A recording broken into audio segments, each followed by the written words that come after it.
believe me, child, it's true. Just listen.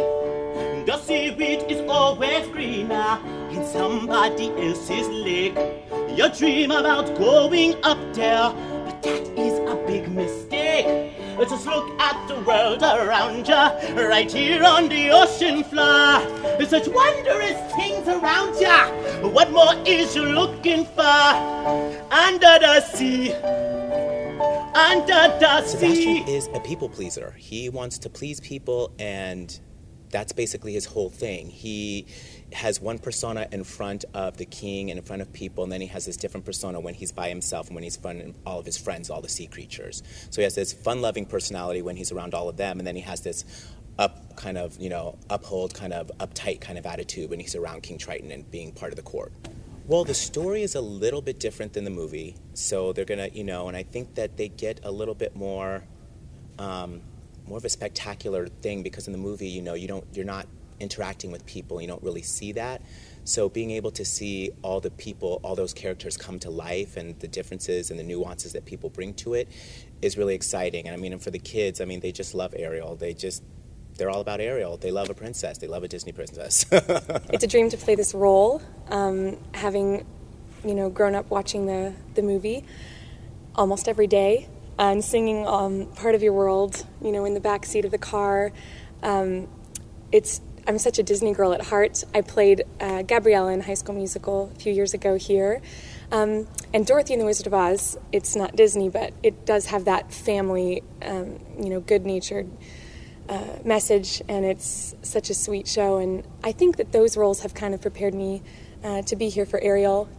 I love the family shows. I love being a role model for kids, and that's a huge aspect about it. That's a huge reason why I'm thrilled to play Ariel, is to, talk to the kids after the show and, show them that being a Disney princess is fun. Yes, I had vocal surgery last summer, so it would be almost a year ago, where they found a cyst on my vocal cords that needed to be removed. And I tried to see if I could continue to sing with it, because supposedly, according to doctors, I had been singing with it for a long time.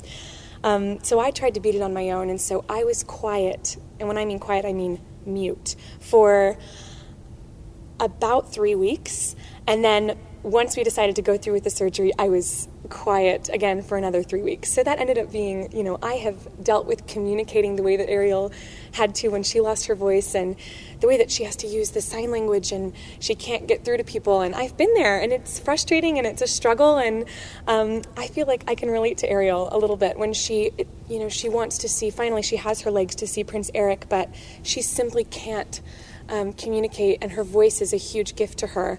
And I feel similarly. What would I give if I could live out of these waters? What would I pay to spend a day warm on the sand? Bet you on land they understand, but they don't reprimand their daughters. Bright young women, sick of swimming, ready to stand and ready to know what the people know. Ask them my questions and get some answers. What's a fire and why does it, what's the word? Burn. When's it my turn? Wouldn't I love to explore that shore up above, out of the sea.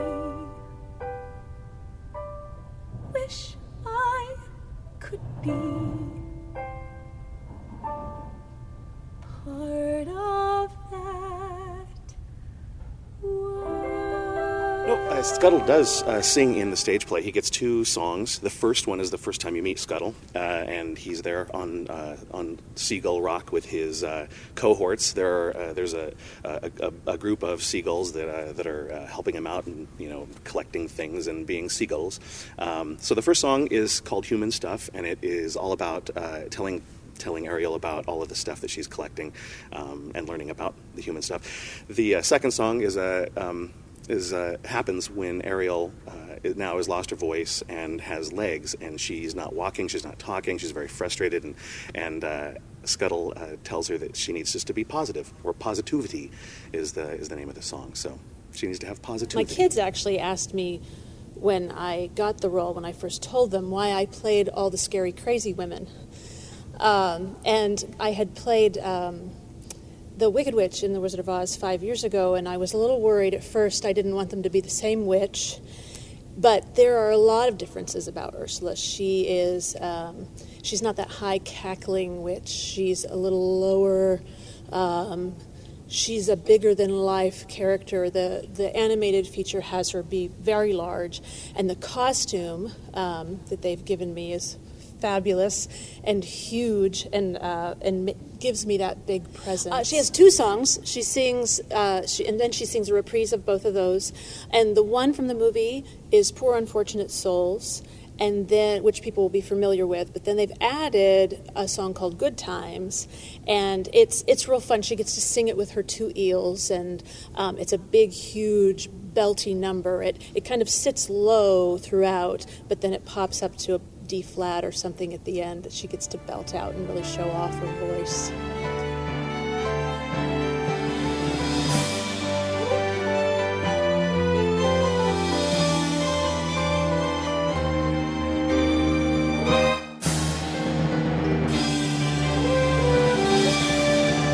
Eric in the movie is he's present and he's very much a part of the story, but he's more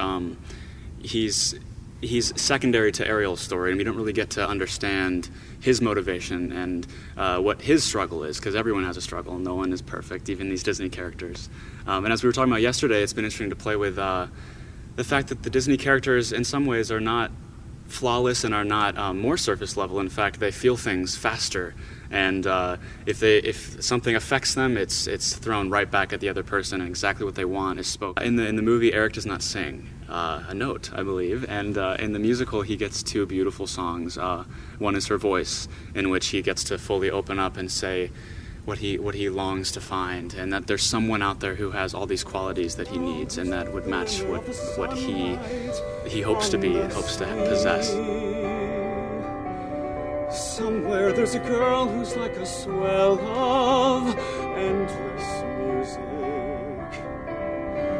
Somewhere she is singing, and her song is meant for me.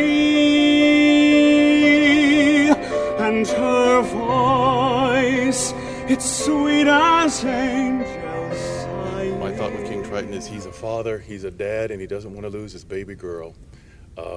As I've thought myself, letting go of my daughter was kind of difficult to do, and I understand that she's just a rebellious teenager and wants to go off and discover her life, and he's not quite ready for her to go.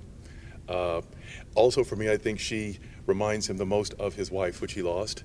She has the gift of her voice. It was given to her, and it's, that baby girl wrapped around the finger and the daddy pull. It's definitely it's a theatrical experience, and I think of the movement being abstracted images. So I have turtles and jellyfish and stingrays. I have a beautiful stingray puppet. We have little children that are turtles. We have jellyfish that are umbrellas. So it's definitely imagination driven, and the movement is an abstraction.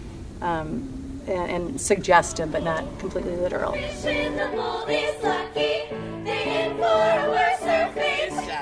day when the boss gets hungry, guess who gon' be on the plate?